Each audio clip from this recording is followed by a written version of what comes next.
बुजुर्गों ने लिखा है 3 हिस्से करो गोश्त के, एक घर में रखो, एक रिश्तेदारों में बांटो, पड़ोसियों में बांटो, और तीसरा फकत गरीबों को दो। लेकिन मैं अक्सर ये सोचता हूँ कि हमारे यहाँ कुर्बानी करता ही वो है जिनके घर में हर जुमेरात को छोटा गोश्त पकता है, और जिनके घर में हफ्ते में 3 दफ़ा मुर्गी का गोश्त पकता है, वही तो कुर्बानी देने के काबिल होते हैं। तो वो भी अगर कुर्बानी के बकरे में से भी तीसरा रखना चाहें तो इजाज़त तो है, मैंने कहा सारा रखने की भी इजाज़त है। लेकिन अगर आप मेहरबानी करें, कोशिश करें कि यार हम तो सारा साल ही खाते हैं, और हमारे यहाँ जो गोश्त तकसीम होता है ना, वो भी बारी लगी हुई है। उधर से प्लेट आई थी गोश्त की तो इधर से भर के चली गई। भाई उसने की है, उसको बार बार गोश्त देने का क्या मतलब है? आप ये देखें अजीजों में, रिश्तेदारों में, और मैं अगर थोड़ा सा आपकी तवज्जो कराने में कामयाब हो जाऊं तो सफेद पोश लोगों को देखें।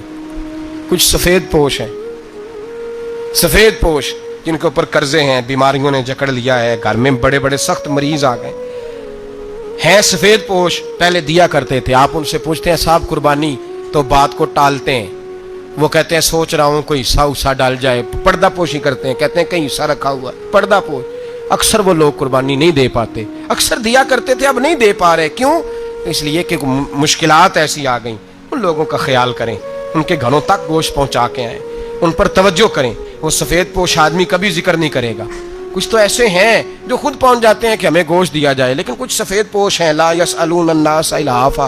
अल्लाह फरमाते कुछ लोग लिपट लिपट के सवाल नहीं करते, सफेद पोशी का भरम रखते हैं, का मिजाज नहीं।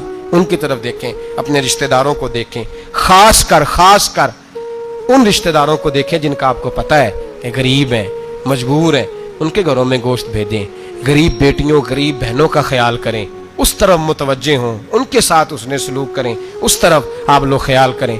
अल्लाह हमें समझने की तौफीक अता फरमाए।